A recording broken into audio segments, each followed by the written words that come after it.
Kabupaten Sumbawa adalah salah satu daerah dari 10 kabupaten kota yang berada di wilayah Provinsi Nusa Tenggara Barat. Wilayah Kabupaten Sumbawa juga mencakup sejumlah pulau, di antaranya Pulau Sumbawa, termasuk Pulau Moyo sebagai pulau terbesar, Pulau Medang, Pulau Panjang, Pulau Liang, Pulau Ngali, dan Pulau Rakit. Kabupaten Sumbawa memiliki potensi pariwisata yang tidak kalah dari daerah lain di Indonesia. Salah satunya adalah Pulau Moyo. Di pulau ini, terdapat penginapan mewah berkonsep cottage yang sempat dikunjungi beberapa pesohor dunia. Pesepak bola David Beckham, petenis Maria Sharapova, dan penyanyi rock Mick Jagger disebut pernah berwisata ke Pulau Moyo. Kabupaten yang memiliki moto Sabalong Samalewa ini juga sukses menggelar perhelatan olahraga bertaraf internasional. Pada 24 hingga 26 Juni 2022, Kabupaten Sumbawa menjadi tuan rumah motocross yang dikenal dengan nama MXGP. Pelaksanaan MXGP Samota Sumbawa ini bahkan mendapat penghargaan Best Media Opportunity 2022. Berdasarkan hasil survei BPS yang dilaksanakan untuk event ini, tercatat penonton mencapai 55.000 orang dengan dampak ekonomi mencapai 134,21 miliar rupiah. Penonton tertarik dengan souvenir dan produk makanan minuman dari UMKM. Event ini pun dioptimalkan untuk semakin mengenalkan berbagai destinasi wisata di Kabupaten Sumbawa.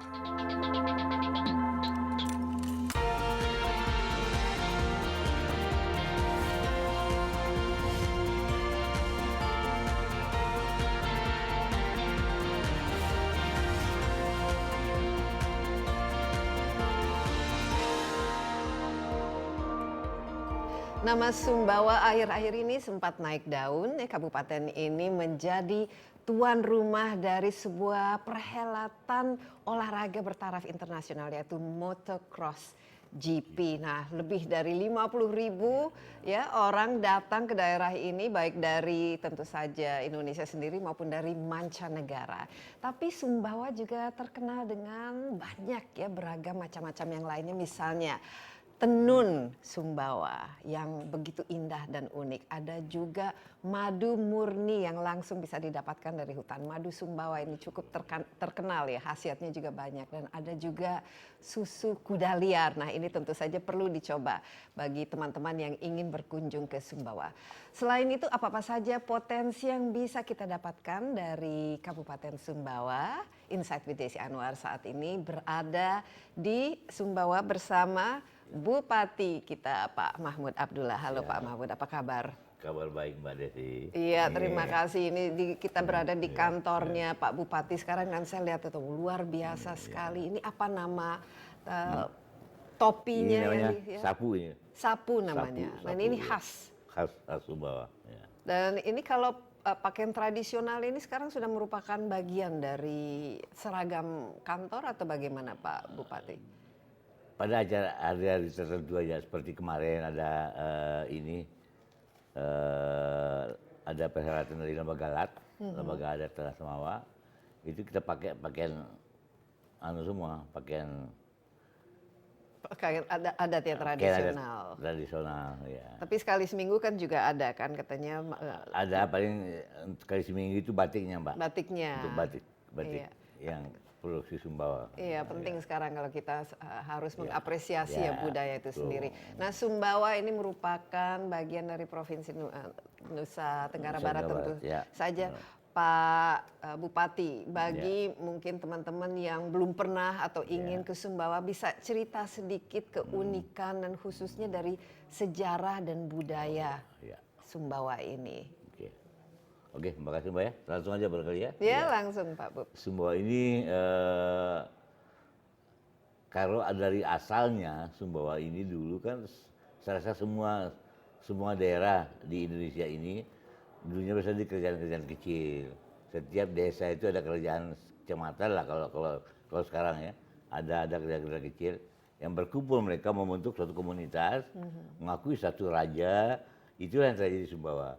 Dari Sumbawa ini dari Empang dulu sampai Jerewe, wilayah Kesultanan Sumbawa itu awalnya itu di bagian barat ada di Jerewe, ada kerajaan di Jerewe, di Taliwan juga ada kerajaan, sampai agak ke timur lagi ada di Utan, juga ada kerajaan di situ. Jadi banyak ya kerajaan-kerajaan. Banyak kerajaan- Dan kerajaan nama kecil. Sumbawa itu sendiri kan apa Tanah Samawa. Samawa ya. Dan akhirnya menjadi nama Sumbawa, Nama Sumbawa, gitu ya. ya. Nah, kalau dari segi luasnya Pak Bub sekarang kan ini saya lihat ada dua bagian ya, ada Sumbawa dan ada Sumbawa Barat Sumbawa ya. Barat, Karena ya. ini bagaimana?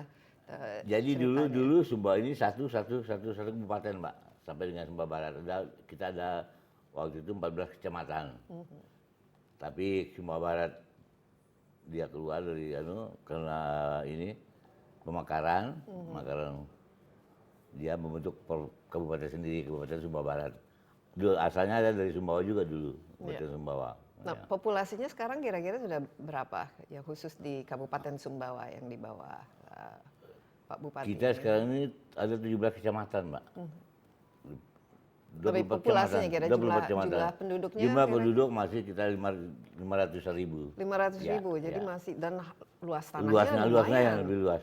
Cukup Luas. besar ya. Cukup besar luas tanahnya, Mbak. Iya, dan di sini juga dari segi cuaca ini Ya. unik ya, karena kita sudah mulai masuk ke Musim bagian penghujan, ya, ya. bagian Ya, timur. timur, ya. Timur Indonesia sehingga agak kering dan Ya, agak betul. gersang. Nah, Pak Bupati, ini kalau Sumbawa kan banyak yang kita kenal biasanya dari segi budayanya itu tenunnya. Ya, ya. Nah, ya. di sini ada namanya kre alang. Kre alang, ya. Mungkin bisa cerita sedikit mengenai. Jadi dulunya, Mbak, zaman kerajaan dulu, anak-anak kerajaan ini dulu karena nggak ada kegiatan, mereka dibiasakan untuk menenun, Mbak. Tenun sesek gitu loh. Sesek namanya. Sesek tradisional. Nah, jadi dibiasakan, diajarkan gitu loh. Jadi sehingga seorang anak raja atau seorang putri, Anak perempuan tentu anak saja perempuan ya, tentunya, khusus. anak perempuan, Mbak, ya. Itu diajarkan bagaimana cara nesek yang baik gitu. Sehingga mereka juga tingkat di dalam masyarakat juga akan lebih tinggi dalam tingkat sosialnya gitu. Apabila punya pengetahuan tentang itu gitu, Mbak. Iya, dan itu tenun itu biasanya digunakan untuk apa saja? Apakah ada upacara-upacara tertentu dan apa makna di Dalam balik setiap tenun itu? upacara kita pakai tenun adat. Pakaian adat itu pakai tenun Sumbawa itu, Mbak. Cuman agak-agak lama pembuatan itu bisa sampai 1 bulan karena dari pemilihan benangnya, pewarnanya alami semua itu, Mbak. Ya, saya sempat kemarin mengunjungi ada seorang ibu Salma di rumahnya dan dia menenun. Iya, benar ya. Tapi dia sebenarnya ini katanya sampingan, Iya, gitu, iya, semacam inilah pencarian tambahan karena dia sendiri petani. Petani, Nah, betul. sekarang ini budaya tenun khususnya di Sumbawa seperti apa? Apakah masih terus-menerus dilakukan khususnya oleh perempuannya? Ini yang sedang kami oleh Pemda, Mbak. Jadi kita sudah bentuk komunitas-komunitas yang tenun anak-anak muda yang kita coba kita coba ajarkan mereka supaya mereka punya keahlian tenun dan ditekuni itu sebagai mata pencariannya. Tidak lagi sambilan seperti yang dulu-dulu. Kalau dulu kan, Mbak, sambilan mereka makanya cukup lama ya. Ya. Paling lagi waktu nganggur baru dia megang tenun. Sehari-harinya petani. Nah, kita coba ingin dari yang muda dulu, Mbak. Nah, ini minatnya bagi yang muda apakah mereka tertarik, Pak? Lumayan sudah mulai tertarik sekarang, Mbak. Sudah mulai tertarik mereka sekarang. Ya. Jadi kalau Mbak lihat di Semeri apa itu udah mulai anak-anak muda yang kita rekrut itu. Ya, dan ini juga penting bukan saja untuk kelestarian dari Betul, budaya tenun iya. itu sendiri, tapi memang itu indah, tapi mata pencarian yang, Mata pencarian itu mereka juga. ya, karena untuk membeli satu kain tenun ini harganya juga lumayan. Iya, Ya. iya. Cukup banyak ya waktu yang dihabiskan Iya, untuk. banyak waktu-waktu yang dibutuhkan untuk membuat satu tenun itu, Mbak. Jadi sekarang semakin banyak ya. Ya, ibu-ibu sebanyak dan kelompok-kelompoknya juga kita coba kelompok-kelompok. bentuk, ya, Ada berapa komunitas. kira-kira kalau? Di setiap desa ini ada di Poto, ada di Moyo, itu ada masing-masing. Di Poto aja ada 3 komunitas, ada 3 kelompok yang kita bentuk. Moyo juga ada 2 kelompok. Jadi, menyebar, Mbak. Jadi Dan kita- ini mendapat bantuan dari ada bantuan pemerintah kita ya. berikan, ya. Ya, dan kalau bisa ya untuk pemasarannya juga harus Ya, dibantu mau pemasarannya, tidak mau. betul, ya. Ya. Nah, satu lagi yang saya ini saya baru Ya. belum lama di Sumbawa tapi saya ingin mencoba semua yang Ya. ada di sini. Nah, madunya terkenal kan, Madu. madu Sumbawa, madu alami. Mungkin bisa cerita sedikit Ya. kekhasannya dan apakah ini bisa menjadi salah satu Ya. sumber Ya. ekonomi Sumbawa itu sendiri. Jadi madu ini ya semacam sama kayak tenun tadi mata pencarian sambilan juga itu Mbak. Jadi mereka tetap petani tapi sekali-kali mereka ngambil madu, berburu madu gitu Mbak. Berburu madu Iya ya. berburu madu. Karena di sini ada di gunung itu Pak, ada namanya pohon di satu pohon yang besar di situ jadi madu itu tetap akan bersarang di situ sepanjang tahun gitu loh. Jadi di sini madu bukan dibudayakan, bukan diternak ya, tapi Jadi langsung didapatkan dari dapatkan hutan. dari hutan Pak. Tapi berarti harus ada effort atau upaya untuk melestarikan juga supaya tidak habis kan Hutannya yang kita persediaan. lestarikan Mbak. Ya, Itu ada upaya untuk ada melestarikan. upaya pemerintah ke depan untuk bagaimana agar supaya hutan ini bisa kita lestarikan. Karena sumber pelajarian juga bagi Iya. mereka Mbak. Nah, mungkin ini yang harus menjadi PR ya dari Ya, pemerintah. PR kami itu. Memastikan bahwa pohon-pohon juga tetap ditanam sehingga produksi madu juga semakin lama semakin meningkat karena ya memang penting ya kalau menjadi mata pencarian. Satu lagi yang saya coba nih susu kuda liar. Nah ini kan Sumbawa memang ada terkenal kudanya, tapi sebenarnya kan bukan kuda liar ya. Iya. Kalau kita Jadi Kekhasannya. lian ini pengertiannya dalam arti kudanya ini tidak dikandangkan gitu loh Mbak. Jadi mereka dilepas kalau di sini kan ada lar namanya Mbak. Semacam ini ya, lar itu tempat hidup ternak itu. ya, Satu semacam ranch gitu ya. macam ras gitu ya. Jadi semua di situ nggak ada semua ternak satu desa itu karena kumpul di situ. Ya, jadi mereka makan rumput. Makan rumput di situ semua. Nah ini juga menjadi Kuda ini juga demikian. Waktu kalau sudah kan yang punya susu ini yang beranak kecil Mbak ya, masih baby begitu. Nah inilah yang ditangkap anaknya Iya. dibawa.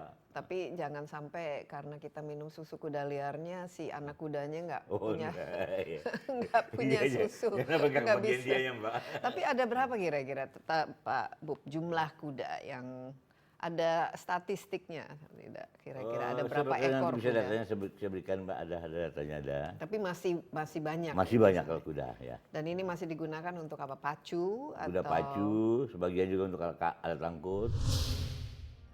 Saat perhelatan MXGP kita coba, ternyata masyarakat juga bergairah gitu untuk meningkatkan UMKM ini.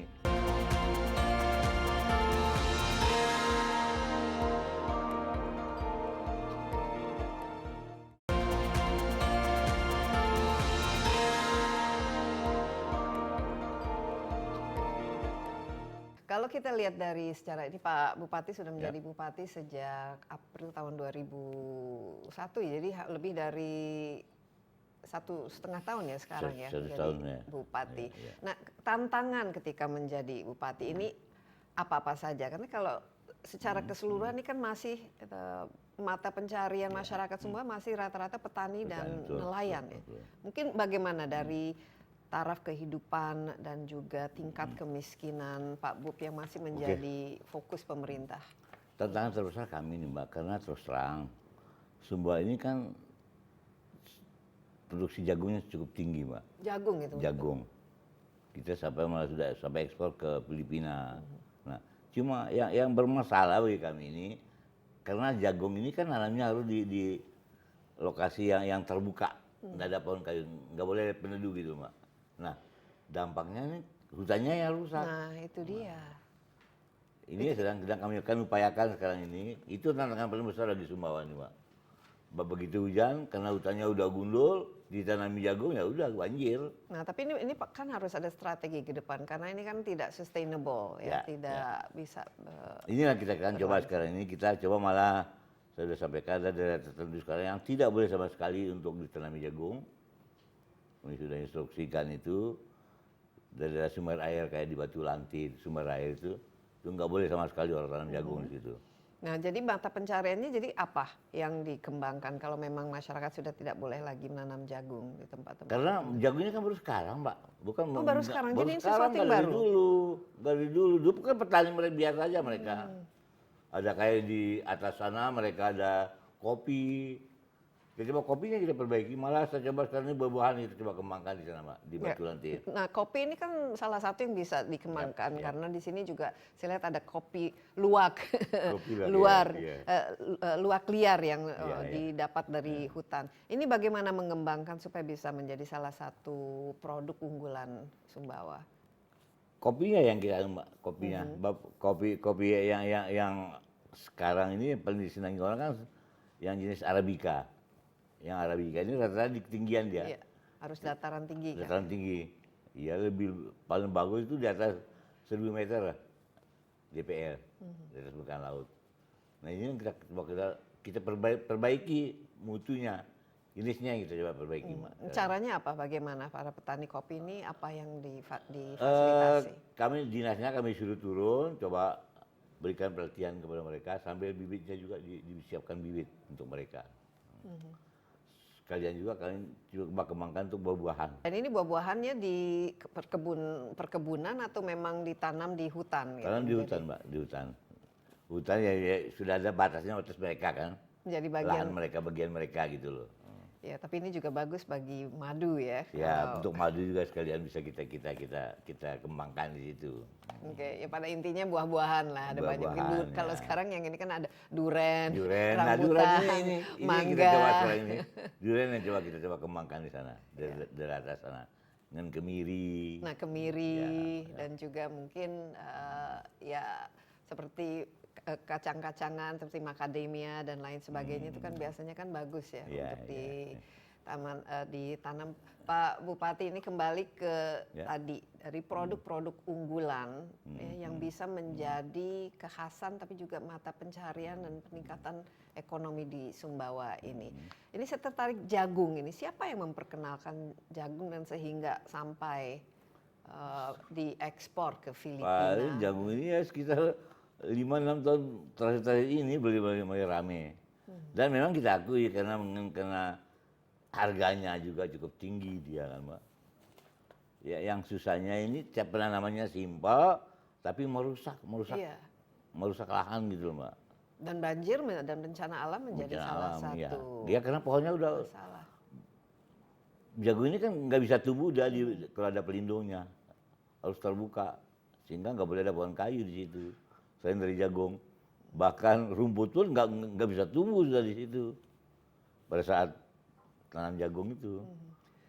Tapi kalau untuk pertanian lainnya selain jagung, apa yang di sini padi bagaimana untuk Padi cocok? tetap, untuk tanam padi paling. Makanya jagung kita coba sekarang ini, Mbak. Saya minta ke teman-teman terutama camat supaya jagung itu lebih tanam pada musim hujan.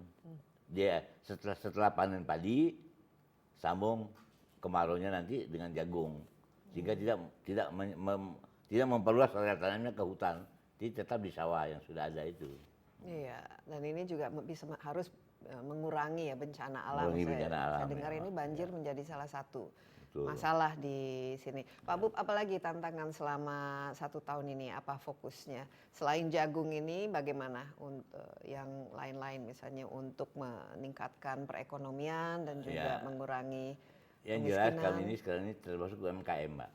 UMKM-nya. Ya, kita coba sekarang ini yang tadi sudah disinggung oleh Mbak pada saat perhelatan MSGP, kita coba ternyata masyarakat juga bergairah gitu untuk meningkatkan UMKM ini.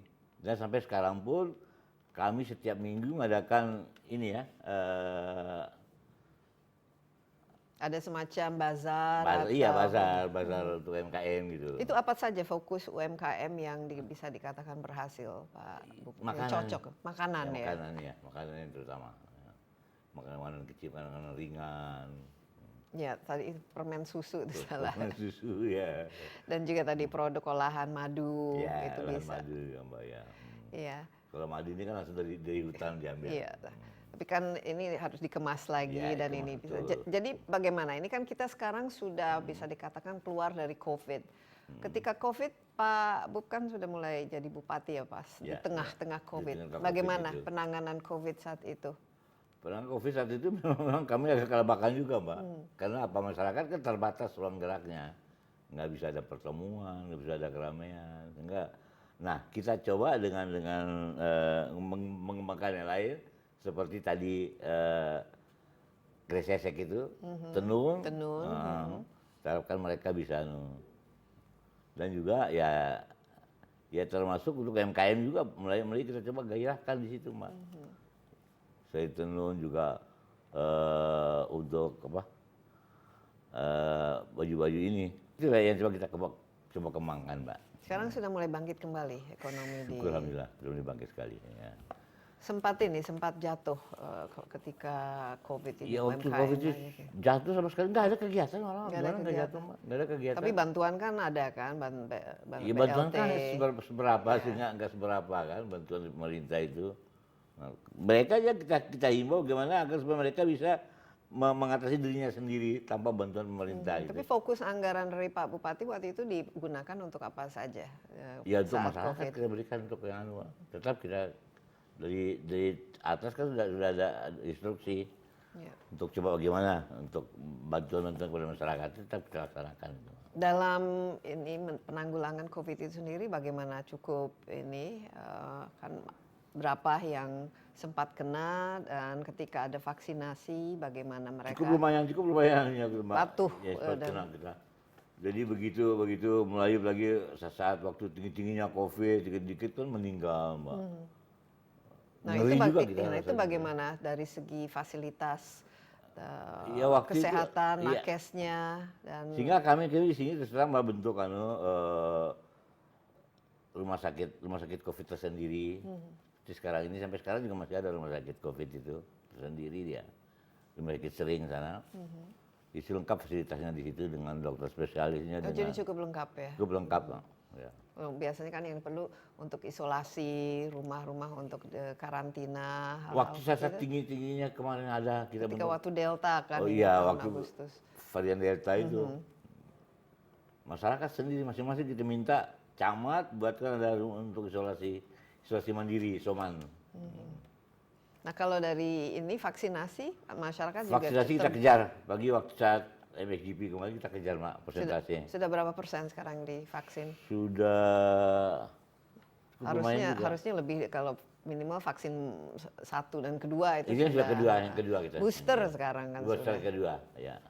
Tapi sekarang sudah bagus ya Untuk ini kan. boosternya untuk ini yang kedua untuk nakes. Iya. Untuk nakes. Jadi waktu pagelaran itu motocross GP kemarin ini kan ada puluh ribuan kan Makanya kita orang-orang kejar datang dengan sini. vaksinnya, Mbak. Vaksin booster pertama itu kita kejar semua. Ini ada juga wisata untuk hiu paus, Mbak. Iya. Hiu paus kita coba juga kembangkan itu. Ternyata itu juga sangat digemari oleh orang bule juga melihat ke sana. Cuma bagaimana kita manage ini yang baik itu yang sedang kita upayakan, Mbak.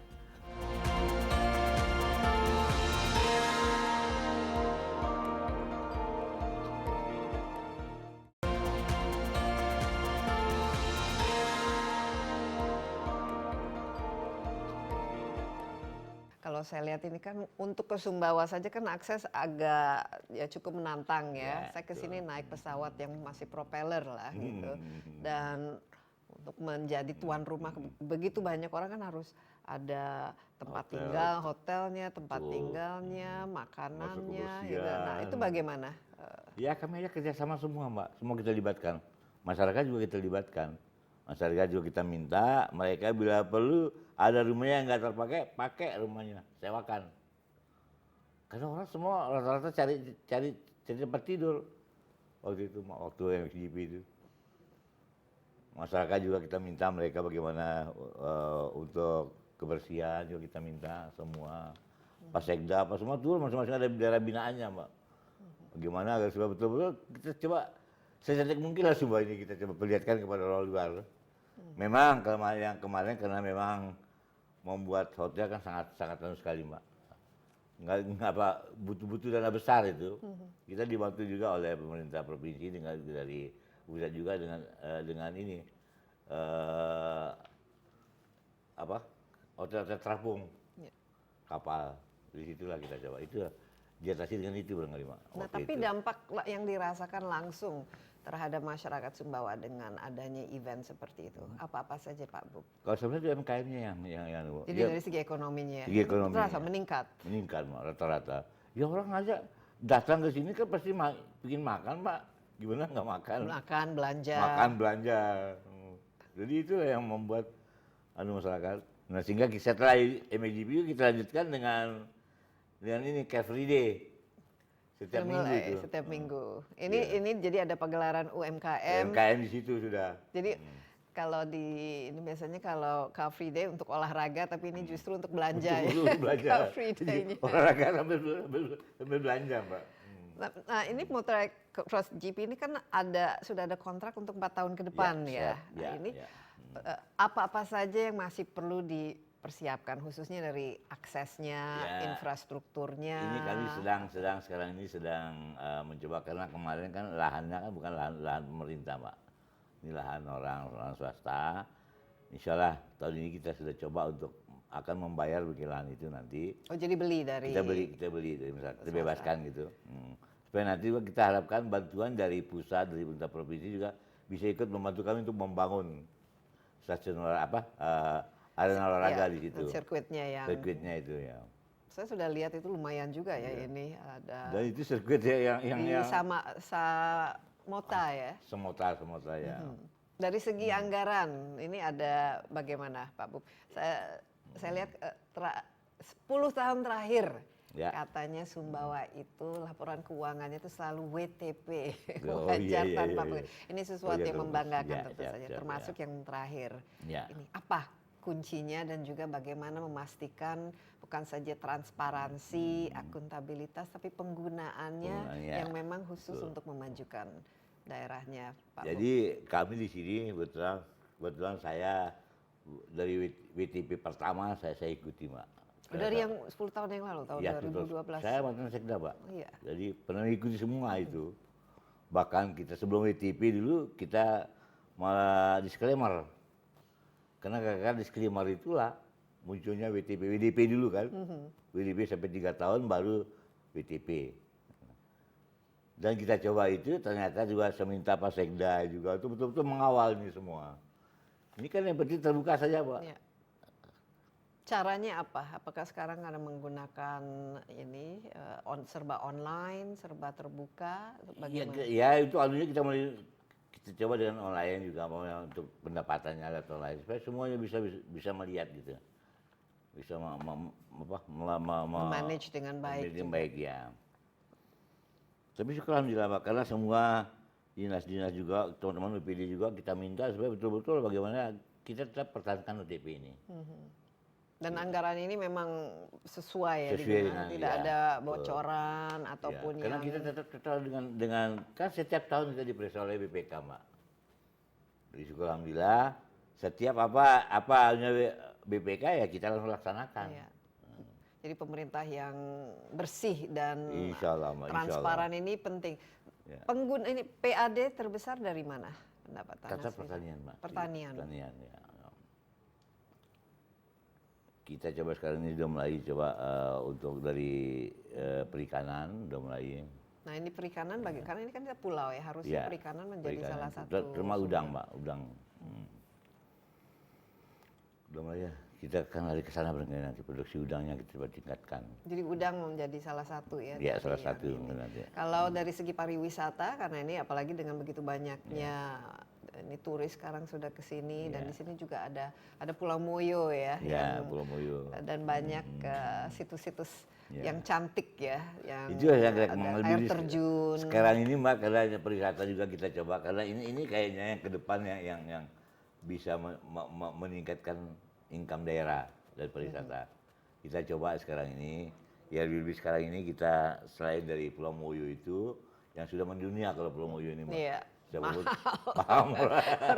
Kita nggak akan sanggup ke sana. Itu satu malam di Pulau Moyo bisa ribuan dolar sendiri ya. Oke, apa lagi yang bisa dikembangkan ya khusus untuk sekarang ini ada juga wisata untuk hiu paus Mbak. Ya. Hiu paus kita coba juga kembangkan itu. Ternyata itu juga sangat digemari oleh orang bule juga melihat ke sana. Cuma sekali bagaimana kita manage ini yang baik itu yang sedang kita upayakan Mbak. kerjasama kita dengan masyarakat. Tapi yang kita minta itu masyarakat saja yang kerjakan semua lah.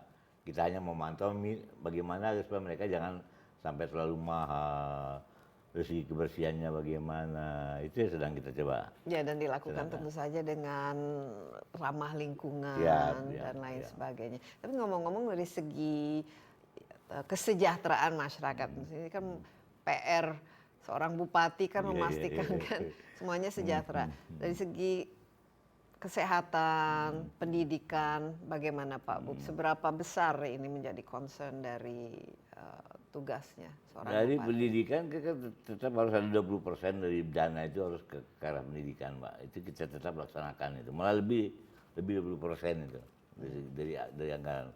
Betul Pak Sekda saya juga cukup panu juga beliau ini. Dan anak-anak semua di sekolah? Harus sekolah harus. Jadi juga bab itu salah satu program dibuat juga. Kita juga berusaha untuk bagaimana anak putus sekolah juga kita coba hindari lah, jangan sampai ada lah putus sekolah terlalu tinggi, angka putus sekolah itu. Kalau angka ini kemiskinan sekarang berapa? Karena saya lihat dari IPM-nya ya, ini masih istilahnya ya jelek tidak, tapi bagus juga tidak. Gitu. Bagaimana? Ya Pak? itulah kemiskinan karena ini gini Mbak, kadang-kadang kemiskinan ini rata-rata kita ini kadang-kadang ya miskinnya karena bencana Mbak. Yang sering di sini. Yang sering ya. Karena sering tebang pohon, longsor, iya. banjir. Bencana akhirnya dana banyak kita arahkan ke sana untuk mengatasi bencana. Nah ini yang kita coba berikan pengertian ke masyarakat. Dan ini barangkali tantangan terbesar itu. Saya katakan tadi itu penanaman jagung itu. Pak. Iya. Ternyata itu juga menjadi bencana ya menanam. Ya karena menebang pohonnya dulu Mbak. Kalau menanamnya sih enggak. Tapi karena dia tapi dampaknya itu loh. Dampaknya. Nah, kalau dari ini saya lihat di Indonesia bicara mengenai kesehatan itu biasanya stunting karena stunting ini cerminan dari kualitas SDM sumber daya manusia. Kalau secara rata itu masih 24% Pak Bupati itu stunting. Nah di Sumbawa sendiri karena saya tahu biasanya daerah NTB lain memang stunting itu masih tinggi. Bagaimana di? Kalau karena wakil bupati saya ini kan cewek Mbak, ibu-ibu, ya saya minta beliau tangani itu. Kan lebih penanganan perempuan ini lebih anu ya daripada laki-laki barangkali ya. Jadi beliau ya kita minta langsung menangani stunting ini. Ada ini hasil? Hasilnya ada, cukup lumayan. Kita cukup termasuk penanganan stunting yang cukup diapresiasi oleh pusat tingkat provinsi. Cukup bagus lah. Untuk saya libatkan semua PKK juga kita libatkan, masyarakat seluruhnya kita libatkan Mbak. Untuk coba menanam bako. Kita harapkanlah nantinya paling tidak ya perubahan iklim ini tidak sampai merusak tatanan masyarakat ini nantinya dengan perubahan iklim ini.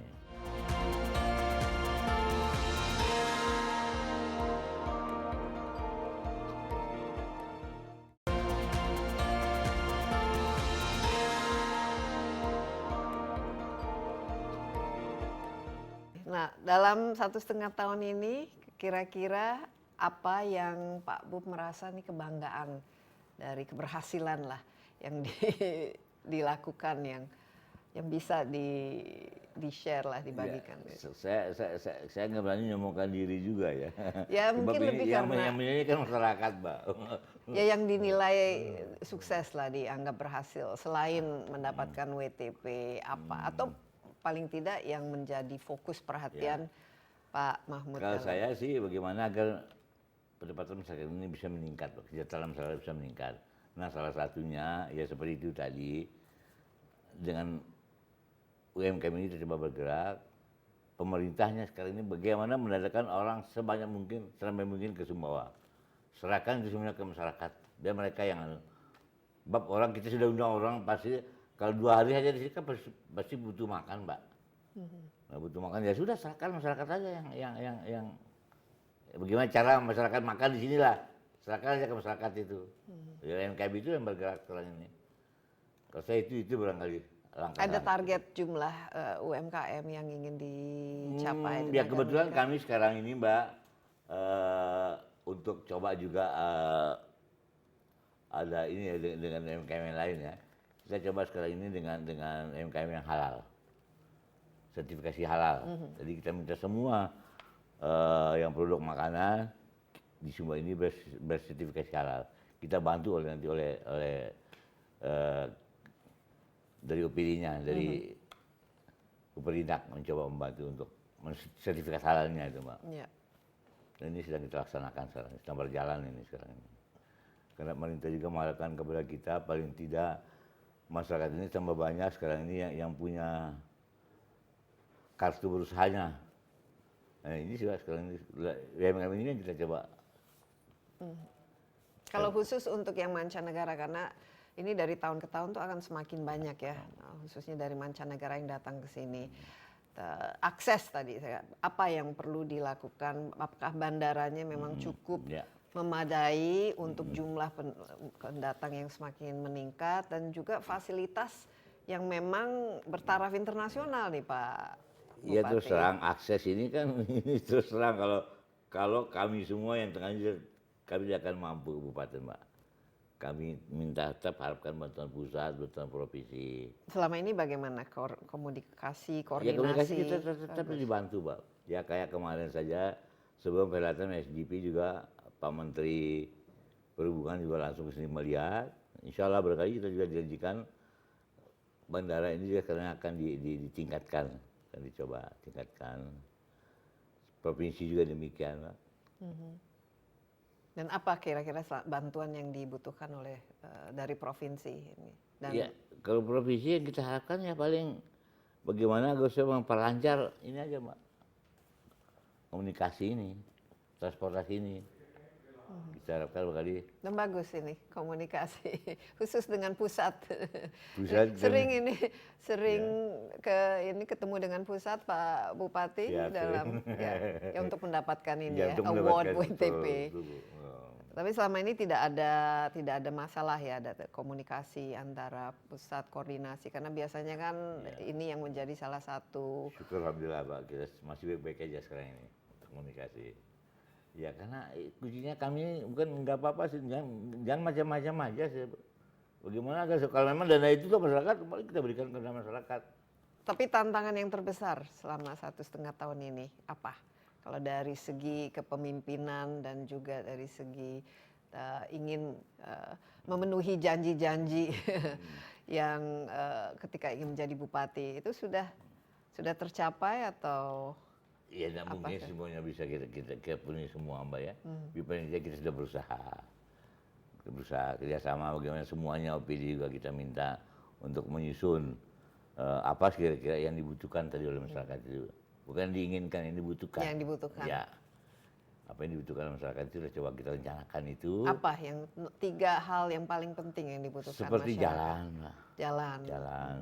Ya saya lihat masih ini ya, perlu perbaikan. Perlu masih perbaikan. Infrastruktur jadinya. Infrastruktur Apalagi? Jalan, ya termasuk kayak itu bendingan ya. Sebab ini juga salah satu kali untuk mencegah banjir ya, Sumba ini juga bencana alam juga ya bisa dengan bendungan ini, ada bendungan Keriki yang kami usulkan. Apalagi yang menjadi tantangan terbesar lah bagi daerah ini? Iya, ya kita berubah pola masyarakat ini aja barangkali Pak. Gimana agar supaya mereka ikut bertanggung jawab, ikut bersama-sama pemerintah lah, itu bersama-sama membangun masyarakat ini.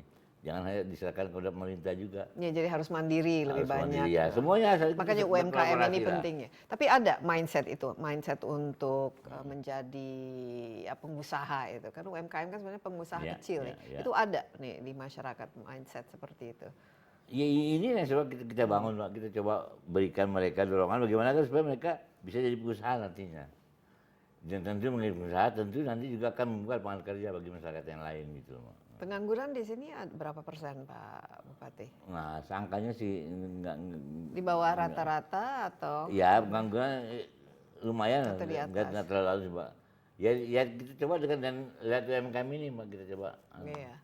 Apalagi setelah COVID biasanya memang angka pengangguran makin tinggi. Nah, kalau kita lihat dalam keseluruhan ini kan Sumbawa ini kan kita pulau dan ya tadi rentan terhadap bencana alam, dan katanya baru-baru ini dikunjungi oleh eh, BNPB kan Iya, untuk BNPB, melihat betul. apa yang perlu dilakukan. Perubahan iklim, ya, climate change atau ini kan climate change, ya, akan ya, menjadi betul, betul. bahaya ya bagi sebuah pulau seperti Sumbawa ini. Dan ini sesuatu menjadi PR Indonesia. Apa kira-kira strategi untuk Strategi kita memastikan? ke depannya, kalau saya sih nggak ada lain, paling ya bagaimana merubah lagi, mengembalikan lagi fungsi hutan ini, Mbak. Ya kita juga di sini coba juga sekarang ini ada seperti ada pohon sengon juga kita coba kembangkan. Itu tuh merubah fungsi hutan. Sebab itu yang paling cepat kayaknya. Jadi mereka nanti bisa menebang dengan cepat juga ditanami lagi gitu loh. Dan ini harus kerjasama dengan pihak-pihak lain tentu Siap, saja ya. ya dengan dinas juga kita coba kerjasama baik ya. Kalau nggak salah katanya ada penanaman ini kan bakau, ini pentingnya mangrove. Bakau, ya. mangrove ya.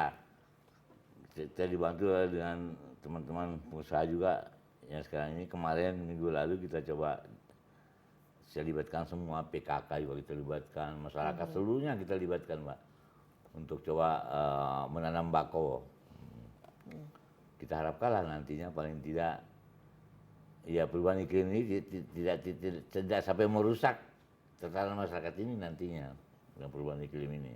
Iya, dan bukan saja ini bakau ini kan penting sebagai semacam benteng ya, Betul, karena air laut kan semakin lama semakin meningkat sehingga ini bisa menjaga. Tapi juga dari segi ekonomi penanaman bakau ini akan sangat-sangat banyak manfaatnya. Nanti kan bisa apa namanya rajungan apa kan Iya, bisa di situ kepiting hidup situ. kepiting. Nah, kalau dari yang hasil lautnya yang bisa dikembangkan menjadi sumber perekonomian itu seperti Udang itu tadi. udang, Iya, tapi udang. kalau rumput laut bagaimana? Karena Rumput ini laut juga mulai juga kita alihkan, Bu. Tapi karena kemarin juga banyak rusak juga ya. Saya nggak tahu penyebabnya itu. Banyak yang rusak kemarin rumput laut kita. Tapi sekarang kita sudah coba mulai lagi sekarang ini. kalau ini ikan bagaimana di sini? Ikan kan itu musiman, Pak. Musiman ya. Musiman ya. Musiman dia. Jadi nelayan di sini mereka mencari ikan berdasarkan musim ya? Iya. Atau- Kayak di Pulau Moyo kan kita Pulau Moyo di situ biasanya ikan-ikan kayak apa ya karapu apa itu. Ikan yang ekspor itu di situ biasanya. Di situ ya. Iya. Kalau cara-cara penangkapan ikan di sini ini masih katanya dulu pernah menggunakan bom Ya, atau sehingga merusak. Ini bagaimana Pak Bob supaya Ya sekarang karena kita juga kerjasama dengan Polairut, kita coba bagaimana memberikan pemahaman kepada mereka supaya tidak ngebom, itu juga bahaya untuk mereka sendiri juga. Dan juga selain merusak terumbu karang tempat hidupnya ikan, dan juga ya kesehatan mereka juga. Kita bilang apa keamanan, Mbak, yang untuk pengeboman ini. Dan juga sekarang kita upayakan juga yang sudah ketangkap itu kita coba berikan mereka pelatihan yang lain untuk bisa melihara tidak lagi ngebom gitu loh. Dia pasang keramba di situ. Kita coba alihkan hanya mereka. iya. Karena kalau bom itu kan berarti karangnya rusak. Karangnya Kalau rusak, karangnya betul. rusak ya berarti jumlah ikannya juga iya. ke depan tidak akan banyak. Nah, kalau udang ini sudah ini dengan tahap ini ekspor. Udah, kalau udang kita kan dengan ini Mbak apanya udah banyak juga pengusaha sekarang ini yang sedang kesini sekarang untuk buat tambak gitu. Ya, Mbak. jadi dibudidayakan ya. Budidaya kalau udang. Dan itu sudah semakin banyak ya, sudah semakin berkembang. Tingkat sudah teknologi tinggi sudah itu. Dan memang sudah ekspor kemana saja Pak Bupati kalau udang? Udang kemarin juga, yang susahnya begini Mbak, kita nggak tahu ekspor kemana karena kita ini nggak bisa langsung dari sini ekspornya. Harus lewat mana? Harus Surabaya. Harus lewat Surabaya. Iya. Jadi logistik menjadi masalah ya. Ya Lama. anunya apa? Gimana ya? Surabaya ya lebih banyak kita. Bapak ekspor itu kita nggak bisa dari sini.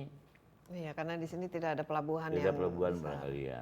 Tapi bagaimana selama ini akses dan khususnya untuk ya keluar masuk perdagangan dan lain sebagainya itu bagaimana? Ini kan bisa lewat laut daratnya itu lancar. Lancar. Jadi masyarakat tidak ada masalah ya Tidak dalam. ada. Bahkan banyak kalau udang habis panen hari itu panen langsung bawa Surabaya biasanya. Untuk ngejar untuk ekspor ke sana. Ekspornya dari sana. Kalau dari segi ini pertambangan kita tahu kan misalnya di Sumbawa Barat kan dulu ada inilah nikel dan copper dan emas dan lain ini kalau Sumbawa sendiri bagaimana? Sebenarnya kita punya potensi juga cukup besar juga di Lang dulu tapi belum dieksplorasi. Masih eksplorasi gitu, belum produksi, Mbak. Apa untuk nikel atau emas juga? Emas kayaknya. Emas. Itu sudah cadangan itu sudah kelihatan banyak. Kayaknya sudah sebab sudah dari IMT ini juga dari Newmont ini.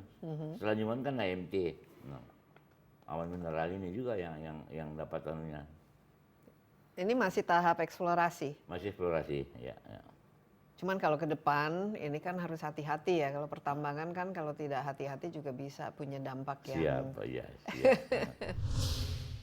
Ada saatnya juga kita galak, Mbak. Dalam arti kalau saya marah betul.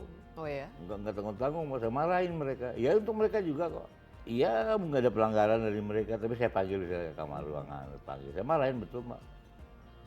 Itu ini untuk mereka juga, bukan untuk saya. Saya kan sebentar lagi selesai sudah. Tapi kedepannya kan mereka semua yang muda-muda ini nanti akan pegang ini semua, Mbak.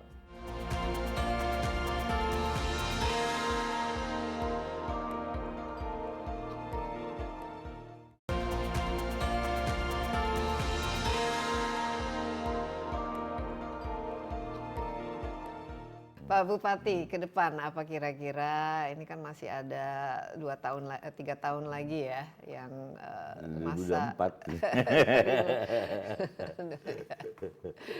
apa ini rencana ke depan? Kalau saya sih bagaimana sekali ini kita tingkatkan perekonomian masyarakat.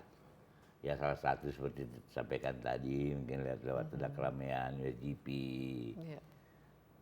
Kalau prinsip saya sih bagaimana sekali ini kita mendatangkan orang datang ke Sumbawa lebih banyak dan menginap di Sumbawa. Dia menginap pasti butuh makan. Yang menyiapkan makan itu masyarakat menyiapkan makannya. Itu aja barangkali yang kalau ilmu yang saya pakai gitu loh, Mbak. Kalau mengundang investor ini kan penting kan, itu dilakukan bagaimana caranya selama ini? Iya, makanya kalau sudah berkembang, saya rasa investor juga akan datang sendiri, Mbak. Tapi selama ini apakah sudah sering komunikasi dengan investor-investor yang potensial kira-kira, apalagi dengan adanya motocross GP ini kan berarti sudah lebih dilirik ya Sumbawa. Sudah dilirik semua ini, insya Allah lah. Kita berharap mudah-mudahan ini bisa lancar gitu, Mbak. Iya. Apalagi kira-kira yang masih panjang loh 2024. Ingin apalagi kalau nanti ada 1+1 periode lagi, itu pasti ada target-target yang meningkatkan kesejahteraan. Dan itu aja yang utama sekali itu barangkali untuk masyarakat kita. Ya, jadi masih banyak ya saya lihat bisa dikembangkan ya di Sumbawa ini, dari perikanannya juga ini kan potensial ya karena ini memang pulau ya. Apalagi dengan ada hiu paus itu menjadi atraksi sendiri sehingga ini bisa menarik ya dari segi pariwisatanya. Nah, pariwisata ini salah satu yang memang bisa menjadi pendapatan daerah ini ya, Pak Bupati. Nah, akses tadi penting, infrastruktur jalan, dan juga dari pertanian juga difokuskan supaya tidak merusak. Seperti jangan fokus ke jagung tapi mungkin ke buah-buahan, kopi, dan juga hasil hutan. Pak Bupati ini, wakil bupatinya tadi kan disebut perempuan, jadi ini bagi-bagi tugas ini bagaimana Pak persisnya? Apa yang menjadi tanggung jawabnya Pak Bupati dan apa yang diserahkan kepada sang wakil yang tadi disebut salah satu stunting itu yang menjadi? Ya karena beliau wanita aja barangkali, lebih penanganan wanita ini kan lebih gimana ya, lebih terutama untuk keluarga atau anak-anak itu lebih wanita gitu, Mbak. Kalau prinsip saya sih ya semua bagaimanapun ya saya sebagai bupati saya harus tahu semua, ada laporan semua.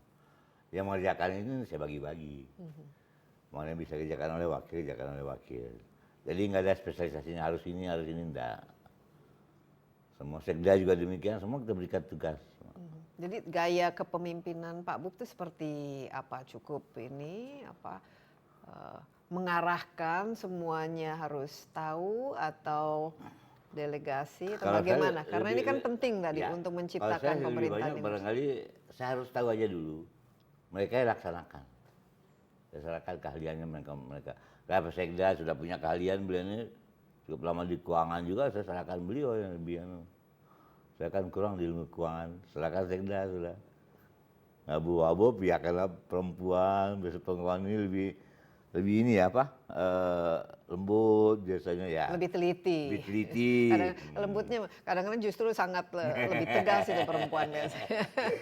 Jiwanya itu loh. Iya, Pak. jiwa Tapi dari ini saya lihat cukup banyak anak-anak mudanya ya Iya, dalam iya, ini bagaimana menyusun dan supaya semuanya itu berjalan dengan baik. Ini apa gaya lebih ke bapak-bapakan atau lebih ini Kalau saya lebih kebapaan aja, cukup Mbak. galak Ya, nggak ya. gitu? Ada saatnya juga kita galak, Mbak. Dalam arti kalau saya marah betul. Oh ya. Enggak tanggung-tanggung, mau saya marahin mereka. Ya untuk mereka juga kok. Biasanya untuk kalau saya. marah dalam kasus apa saja, Pak Bu? Iya, nggak ada pelanggaran dari mereka, tapi saya panggil saya ke kamar ruangan, panggil. Saya marahin betul, Mbak. Itu ini untuk mereka juga, bukan untuk saya. Saya kan sebentar lagi selesai sudah. Tapi kedepannya kan mereka semua yang muda-muda ini nanti akan pegang ini semua, Mbak. Jadi apa yang diubah dari Bupati sebelumnya lah istilahnya ketika Pak Bupati datang, apa yang dilihat wah ini perlu direformasi atau ini perlu diperbaiki dan Kalau saya itu lebih melihat serahkan tugas itu kepada ahlinya, itu aja. cukup ahli Ya. anak buah Pak Bupati. Anak SDM buah- bagaimana? Makanya jadi SDM-nya Kualitas. banyak, SDM-nya cukup bagus, SDM kami sebenarnya. Cukup bagus, Mbak. Kita lihat kira kemampuannya di mana. Ya syukurnya karena saya lama di birokrasi, Mbak. 32 tahun saya di birokrasi, jadi saya kenal semua teman-teman ini semua. Tapi kadang-kadang kalau kelamaan di birokrasi juga jadi birokratis, maksudnya semuanya tuh harus atau tidak Pak Bupati tidak. Saya kok enggak, saya lebih banyak saya tahu keahliannya mereka, saya serahkan ke mereka kerjaan. Saya kontrol aja gitu, Mbak. Kalau dengan masyarakat bagaimana? Apakah menampung langsung, sering berkeliling Iya, itu. ke semua Lebih banyak kecamatan? kita ke lapangan lah, paling tidak ada lah kita semacam komunikasi langsung dengan masyarakat. Kadang-kadang juga saya langsung dengan masyarakat tanpa lewat perangkat yang ada di bawah. Kenapa? Karena kadang-kadang mereka juga ada hal yang ingin disampaikan langsung oleh Iya. masyarakat kepada kita gitu. Biasanya apa aspirasinya dan Ya paling-paling masalah aspirasi mereka aja paling-paling. minta ini minta Ya. itu cepat ditangani. Ya saya kembalikan lagi kepada OPD-nya. Tugasnya siapa gitu loh. Iya. Saya serahkan ke mereka. Serahkan kepada ahlinya. Serahkan kepada ahlinya. Yang penting tahu apa yang berlangsung. Siap. Baik Pak Bupati, mungkin terakhir ada yang ingin disampaikan khusus bagi mungkin pemirsa kita yang belum pernah ke Sumbawa. Ya. Apa yang pesan-pesan? Kami berpesan, mari datang ke Sumbawa. Mari lihat Sumbawa. Kita coba apa yang barangkali investor ada yang Anda butuhkan di sini. Kami akan memberikan karpet merah untuk investor. Insya Allah kami akan berikan pelayanan yang terbaik untuk mereka. Tapi dengan satu syarat, tolong ikuti aturan yang ada, itu aja. Kami juga tidak mau macam-macam, Mbak. Oke, iya. Terima kasih sekali lagi. Oke, saya terima kasih. Pak Bupati. Terima kasih Mbak Desi. Pak Mahmud Abdullah dan demikian Insight with Desi Anwar, kami langsung dari Sumbawa dan juga jangan lupa Anda juga dapat menyaksikan acara ini di cnnindonesia.com dan juga di YouTube Insight with Desi Anwar. Sekali lagi terima kasih atas perhatian Anda. Sampai jumpa. Bye bye.